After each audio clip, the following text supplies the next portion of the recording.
Today we have the incredible honour of welcoming one of the most influential figures in the world of sports coaching and motivational speaking, Frank Dick OBE. Frank is a legend in his field, known globally for his contributions to high performance coaching and athlete development. As the former director of coaching for the British Athletics, Frank played a pivotal role developing a golden era of track and field, mentoring some of the greatest athletes, including Olympic champions like Daley Thompson and Sebastian Coe. With a career that spans decades, Frank has been recognised with numerous accolades, including an award of the Order of the British Empire for his services to sport. His insights into what it takes to reach the top, his passion for development talent, and his enduring commitment to excellence makes him a truly inspiring guest for today's episode. So without further ado, let's dive into the incredible journey and invaluable lessons of Frank Dick. See, in terms of like preparing for big events and stuff, how important do you reckon visualisation is? In terms of, do you work a lot with that with your athletes before they're going into an event? Like visualising what they're going to do so they feel prepared when they're stepping in that moment? Yeah, I think so. I mean, I'm not particularly hot at that. I mean, a lot of people are very good at this, and they consider it to be really important. I think if you've put people under pressure in training, where they're obliged to make decisions under pressure in there, I think that's the start of making sure that they at least have a mindset that's ready to cope for what happens out there. Some people argue the case, and I think that Justin Rose, I know, had some great stuff from IMG, I think it was at that point, which gave him a video of his best shots, right, before you went into any competition. And that's cool to remind yourself just how good you are, you know, the perfect shots and so on. My slight argument, and I get that, make us feel cool about it. I get that, but the other side is it's not going to be like that when you go out there, right? It's not going to be like that when you go out there. It's not perfect, and you've got to take the imperfect and make it work for you. So how important do you reckon mental toughness is then, in terms of responding from setbacks and seeing new challenges as a positive thing? Well, this area, a lot of people think that you can actually teach this, and maybe you can help shape people in that direction. But I think there are some things that you can't put in if God left it out. You know, there are some things that you can try to build with what they've got. Yep. Let me give you an example. Nadia Comaneci, back in 1976, I think she was the first gymnast to get perfect scores, perfect tens. Right. And afterwards, at the press conference, the coach was fronted by the world's media, and they were saying, "You must have the most fantastic talent selection program there." This is what makes you think that. I said, "Whoa, you're Nadia Comaneci." I said, "I'll tell you something. When Nadia was 8 years of age, she was almost thrown out the squad because she had so many other gymnasts who were so much more talented than she was." Right. But his words, but she had fire in her eyes. And people like this will fool you. And it made me, it sounds a bit corny, when I wrote the book Winning, I put into the book, maybe we should go passion spotting, not talent spotting. You see, you can compensate for talent. You can build them, you can get them more technically efficient, get them stronger and so on. You can compensate for that. But if they don't have that fire in their eyes, if they don't have that passion, it's not going to work. And if you go back to the start of our conversation today, there's my passion from the beginning that's driven me all the way through. I wasn't a very clever boy. Right? So that's what's going to separate people. Yeah, that's it. And the other bit about passion is a lot of people say, well, surely you can motivate people, the halftime talk and so on.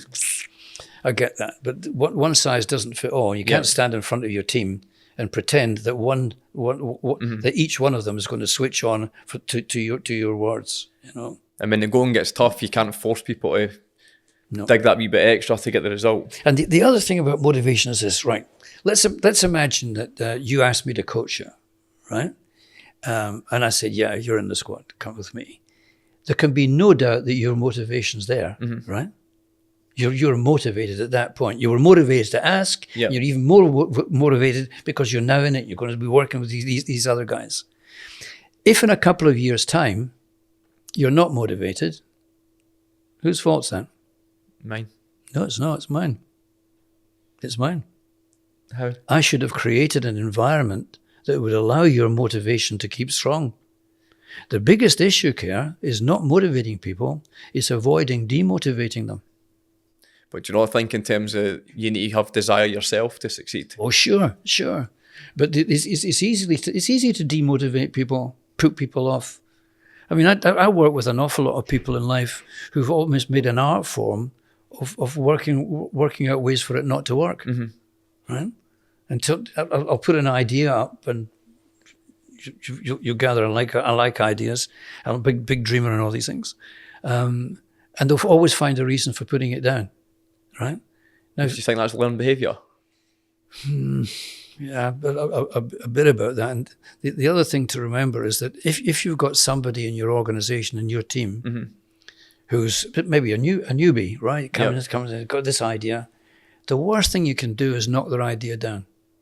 We'll say that, well, we've done that one. You know how many ways you can do? Yeah, we've done that before. Yeah, he tried that. No, that's a failure. That was. How many times do you have to say that for the person to stop having ideas? Yeah. That's what I'm talking about here. You've got to keep the fire going. Yeah. It's already there. It's really already there. And that's going to drive you through. What I mustn't do is try to put barriers in front of you. The tough part is that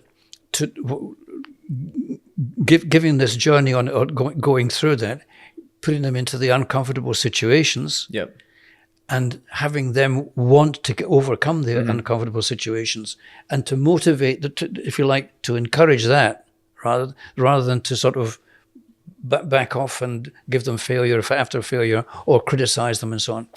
The passion, the motivation, I honestly believe is there in the first place. And that's something you've never lost along the way?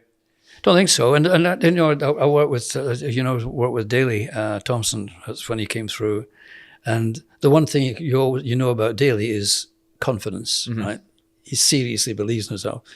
And somebody may have told you this story about him, but I was across in California working with him, and we were down at Capistrano Beach, we'd taken this little house on the beach, and I'd been across there for 3 or 4 days, and I was sitting down having a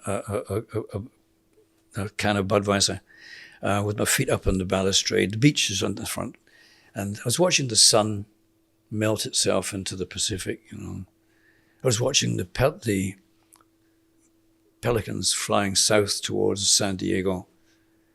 I could hear the dolphins splashing in the shallows, and I was thinking to myself, how on earth am I going to explain to Linda, my wife, that I've been working here?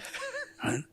And then out of nowhere, Daley popped up and he says, "Hey Frankie, who's the greatest athlete you ever saw?" I said, "You mean ever?" He says, "Yeah, in whole of history, who's the greatest athlete you ever saw?" Well, if you're going into history, he says, "Forget it, buddy. You're looking at him." and he would. There was a part of that mental toughness, that desire to overcome, where, as I said earlier, you must have it in you that it's your job to find a way. So in Los Angeles, I don't know if you follow track and field, it came to the discus, and Hinkson had thrown out a couple of real biggies, right? And Daley had thrown out 2 bad ones. And if this third throw goes wrong, it's all over. Yep. Right? It's all over. And what ran through his mind at that point was this: I've never thrown 3 bad throws in succession ever, so I'm not going to do that today. And he threw out the biggie. He went on to get the world record as well as a gold medal. And where do you reckon that confidence came from? Do you think that's the fact that he's obviously continually worked and got better and better and better? Or do you think that was something he was naturally had? Again, I think that one of the things is in you, but it's belief in you. I honestly believe if you don't believe in you, nobody else will. No, but exactly. Yeah. Really, that's it. And you have to do that. You have to be able to look at yourself in the mirror. Sometimes, okay, as you get older, you don't like what you see anymore. But there's also got to be something in you that's saying all the time, I'm going to make a difference today. Right? I'm going to make a difference today. And one of the things that I try to do to kind of reflect that is that, that thing it used to be called Twitter or whatever, it's now X or whatever. Yep. At the end of every day, and I've done it now for about 5 years, at the end of every day, I put out a tweet or whatever they're called, these things now. And it's a coaching point from today, something I've learned. Right. It may be something I've said before, I don't care. But it's to sort of bring your day together at the end and say, what have I learned? That'll get you looking for things actively during the day as well, so you're constantly learning and developing. Absolutely. You see, a winning culture is founded on a learning culture. Right? It's all about learning and being willing at the end of the day to learn better and faster than the other guys. What's been your proudest moment then, Frank?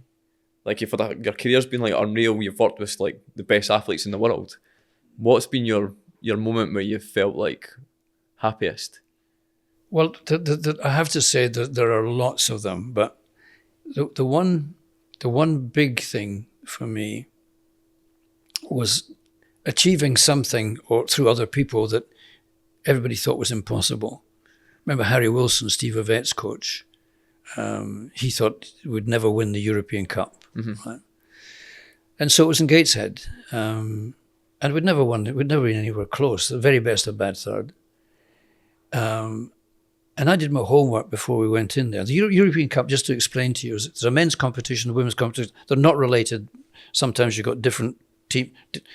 We had a men's team and a women's team in the European Cup, but some people have only got a men's team. Or anyway, you got the best, say the best 8 men's teams in Europe, and you've got 20 disciplines to deal with, and out of you get 8 points, only one entry per event. 8 points if you're first, say in 100 meters. 1 if you're last. 0 if you're disqualified. So you've got 1 entry per event, 20 events, 8 points maximum. What's the maximum number of points you can get? How many events, sorry? You've got 20 events, 8 points maximum per event. So 160. Right. I'm glad you said that, because once I was speaking to the United Kingdom Finance Directors Forum and I asked the question, I got 3 wrong answers. Right. And I challenged them in the evening over dinner and said, what was difficult about that? So we thought there was a catch. A catch 8 times. Anyway, so I'd done my homework on this. I looked at what my kids were worth on paper on a good or a bad day compared with the opposition. And I'd come to the conclusion we were only 14 points away from the big two. Right. East Germany and the Soviet Union. We're only 14 points away. And I wondered, how on earth do I get over to my team, who are essentially individuals? I mean, what does Linford Christie have in common with a shot putter? No, nothing like that. So they're all serious individuals. And I was thinking to myself, how do I get them to understand that their performance, their point, can make the difference between the flag being at the top of the flagpole or resting on the floor? And so I went in and I tried this. Said, today and tomorrow, you've got a 14-point mountain to climb. It's 14 points because that's the difference between what you're worth on paper and what the opposition is. It's a mountain because you can't come back next week. These 2 days are the only days in your life when you can do this. And if your youngsters are in the team for the first time, you're worth 1 point and you can give me 2, it gives me just the same step up the mountain as if you rather more established athletes who are worth 5 can give me 6. And as for you, Linford Christie and Colin Jackson, all I ever expect from you is 8, so don't give me 7. And I could see their eyes, right? And they went to, as they were going out, they looked down to see what had scored them on, right? And I could see them muttering as well, what does he know? But that's exactly what I wanted them to do. I just wanted them to understand that they can't climb anybody else's mountain in life. They can only climb their own. Right? Give me your point. Yeah. Well, the scene now moves to the stadium, and Shane Peacock he was a reserve hammer thrower. He was worth 1 point on a good day. he goes into a circle, and they could hear our kids coming in. Come on, Shane, give us another point. And he gave them another 2. Chris Akabuzi was worth 5 points. He delivered 8. Linford delivered his 8. His 8. Well, something magic happened. You know, in the warm-up area, my kids, when they saw the blue vests of East Germany or the red vests of the Soviet Union, they were saying that they would run to the toilet. Now they were saying, "Let me out! I'm going to give you my points now." And and it wasn't just the men; it was the women's team as well. Because I've only given you an example for the women, but the men. But you might be thinking, well, what about the women then? Listen, I don't know what it was that some of these East European women were eating. But it certainly wasn't the same diet my girls were on. Right. And when one of these East European women's teams took a sponsorship from Gillette razor blades, I knew there was something funny going on out here. Right. At the end of the 2 days, the men had the trophy. The women, the highest number of points they'd ever recorded for a West European women's team. And I remember going up to the... I never went back in the team's bus. I always wanted to go home, walk back to the hotel on my own to think about what I'd learned from all of this. And I got back to the hotel, and they'd taken over a big room, champagnes popping, everybody was going crazy. And I went in, it all went quiet. And I said, "It's been drawn to my attention that we only won this trophy by 8.5 points. I'd like to know who's to blame." And they all laughed and put their hands up. "My points, Frankie." I said, "That's it." So you just remember that in life. That's what will make the difference in any enterprise with which you're involved. That's what makes the difference. Your point. You can't climb somebody else's mountain. Make sure you climb your own. And that's what I think was the biggest achievement. No, that's brilliant. And again, setting goals that they can go and manage themselves. Yep. No, brilliant. What qualities make a great coach, and how can coaches have a lasting impact on athletes' journey? Well, I've seen a lot of great coaches, you know. I've studied a lot of great coaches, people like John Wooden. He was the chief coach for the UCLA Bruins, the basketball team. I think these guys won 10 out of 12 NCAA championships in basketball. That's tough. That really is. That's like winning the European Cup 10 times out of 12 seasons in football. And his qualities, I mean, it's worth reading his material because the character, the sense of character that he brings, he brought to his teams, his ability to challenge them, to hold them to high standards, to come out with some classic lines that a lot of coaches could very well learn from today. Things like, remember this, when the kids came in the team, you don't play for the name on the back of your shirt. You play for the name on the front of your shirt. And that kind of wisdom. So I think the great coaches have that. They have a sense of wisdom. They've had an awareness of the importance of their own learning, almost above that of the athletes from the very beginning. That if they do not have the knowledge, they're going to put their athletes at disadvantage. I think all of them, as I said, it's kind of a catch question, this, because I could sit down and write reams for you on this. I've always thought probably as most important for coaching, but for anybody, is there's only 3 things you have to know in life. You've got to know what you don't know, and know somebody who does, bring them to the party. And then you'll be okay. Because you must never make the athletes that you work with the victims of your limitations. Yeah. You know, and it's easy to do. Coaches don't want to be dismissed. And very often, there's another thing about the quality coaches is humility. Pride, of course, and that's not a bad thing, but humility to admit when they don't know. Yeah. That sometimes takes a lot of courage. Because it gets into a lot of people's heads, well, if I say I don't know something, they'll think I'm stupid. Yeah, it shows a lot of confidence as well.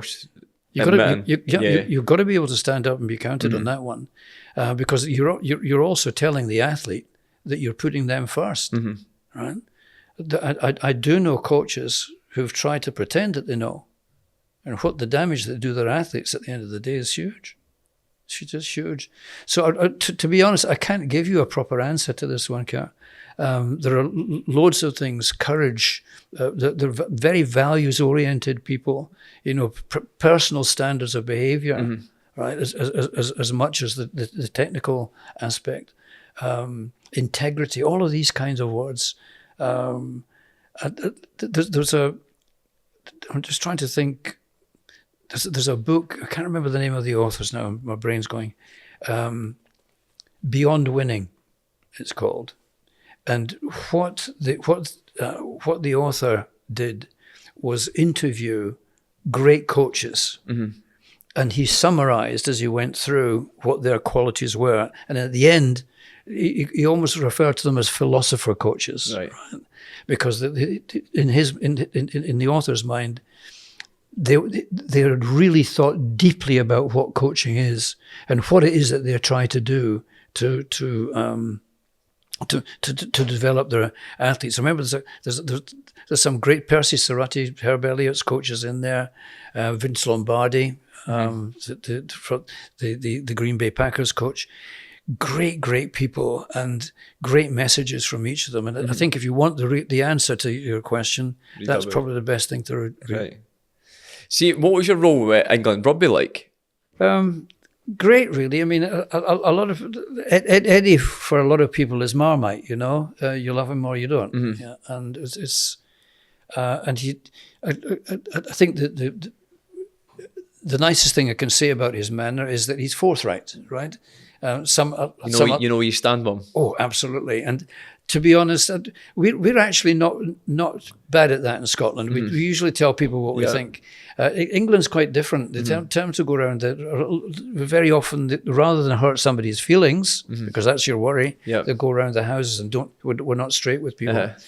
And one of the things that Eddie and I agreed, and I wrote a piece to the coaches on this, was that the most important thing you can have in any organisation is a culture of constructive candour, right? Being candid with people. Yep.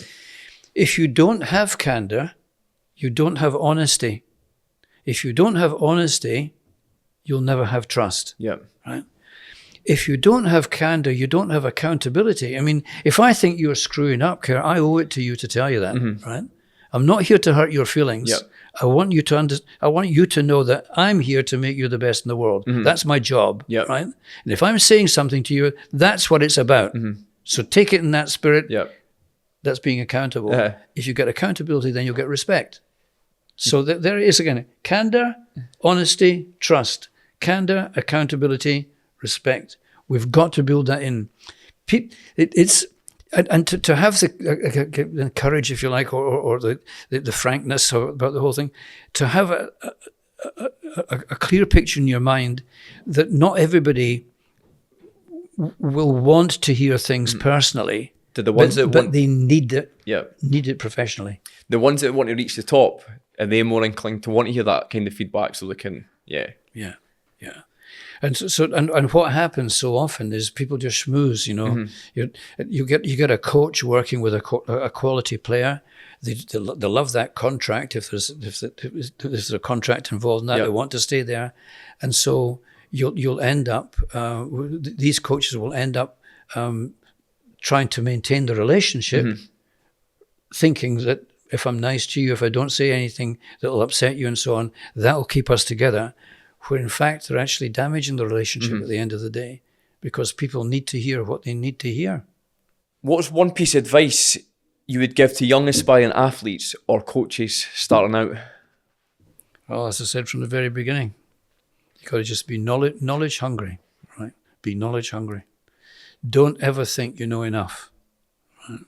That is the key. That's absolutely the key.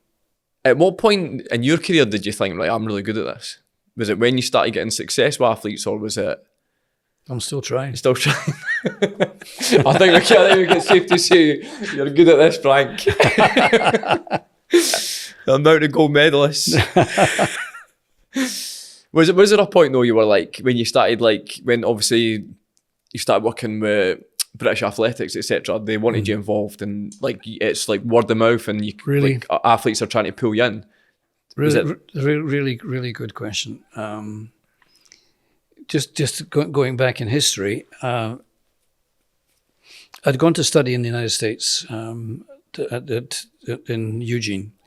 I'd come home. I'd been teaching for 2 years by this time, and I was restless. Right. I figured that I really needed to go back to the other side of the Atlantic, and that would be my future. And I was given offered a fellowship to go to University of British Columbia in Vancouver. Robert Osborne, I think, was the head of department, and it was educational philosophy. It was going to be, and I went up to came back up here home to say goodbye to my mum and dad, and I was walking up Lothian Road, and who should be coming down Lothian Road but Tony Chapman, right, that giant of a coach that I saw when I was a schoolboy. And he said, "Hey Frank, do you know that John Anderson's resigned as the Scottish national coach?" I said, "No, I didn't know that." I said, "Why don't you apply?" I said, "Tony, I've saying goodbye to my mum and dad. I'm going to get on a plane. I'm going to go to Canada, and that's it. I'll be there for the future." He said, "Frank, apply for a laugh and see what happens." Well, I got offered the job, and believe it or not, Kira, I did not have a coaching qualification. Not a coaching qualification. I'd done all the stuff that I was talking about. And Bob Adams was the chair of selectors and of the interviewing panel. And he said, "We'll wait for you. We want you to do the job." And so that's nice to know that people got that belief in you, right? When they know that you don't have a coaching qualification, they're going to ask you to be the chief coach for the nation. How important do you reckon the qualifications are? Like, do you feel like experience is going to be more beneficial than the actual? Yeah. The qualification, that's the teaching bit. The learning bit is the experience, as I said. So I got the job. I had to get my qualification. Came back and I started. I was looking around, and we've always in Scotland had some very, very, very good coaches.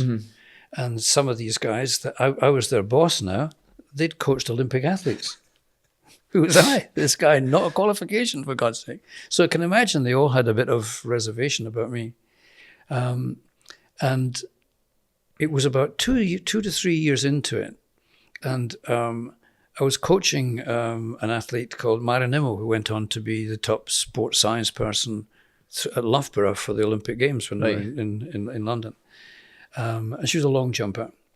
And it was Scottish Championships. So I was walking up the back straight, and I heard this roar from the other side of the stadium. And I looked across. A guy called Tom Williamson was a coach at that point. And he was jumping up and down like this. And Myra had just broken the Scottish record. And I was going to go to Olympic Games as a consequence. Right? And that's when the light went on. And it's not quite your words thinking I was a great coach. It was realizing that I could do it. You see, as you grow in your learning, you start off learning to repeat what other people are doing because it's been tried and tested. Then the really important transition is you learn to learn. And then once you're through that, you learn to do. Once you're through that, you learn to be. And finally, you learn to become. And if you go back to John Wooden, I loved his concept of coaching is taking people from who they are to who they're capable of becoming, right? Not just as athletes, but as people, And the light went on there that probably we didn't used to call it that maybe I had imposter syndrome all the way through these first years. And now it happened. That athlete, I'd coached that athlete who other people had given up on, and there she was. She had broken the record, and she was going to go to Olympic Games. And you just need, I think, you need affirmation at some point. I don't believe anybody goes through life thinking they're great all the time. You can have this kind of try to create this kind of image, but there's got to be that wee doubt at the back of your mind all the time. Is there something I could have done better? or something you can do differently. And I think if you're constantly challenging yourself at that certainly keeps you on your toes. Yeah. It makes you hungry to learn. And it's this, I think it's this sudden transition, it's where the light goes on, is between learning to learn, learning to repeat, and learning to learn. That's the most important single leap that you make, is affirmation that you are okay, you can make it, you can be the best in the world. Yeah. And I'd like to think I'm still trying to be the best in the world. No, that's brilliant. Frank, thanks so much. This has been a great experience for myself, and a real privilege to have you on the show. Okay, thanks very much indeed. What a pro you are. What a pro you are. I've just started, so learning as I go. Okay, thanks very much for inviting me. Cheers, Frank. Thanks.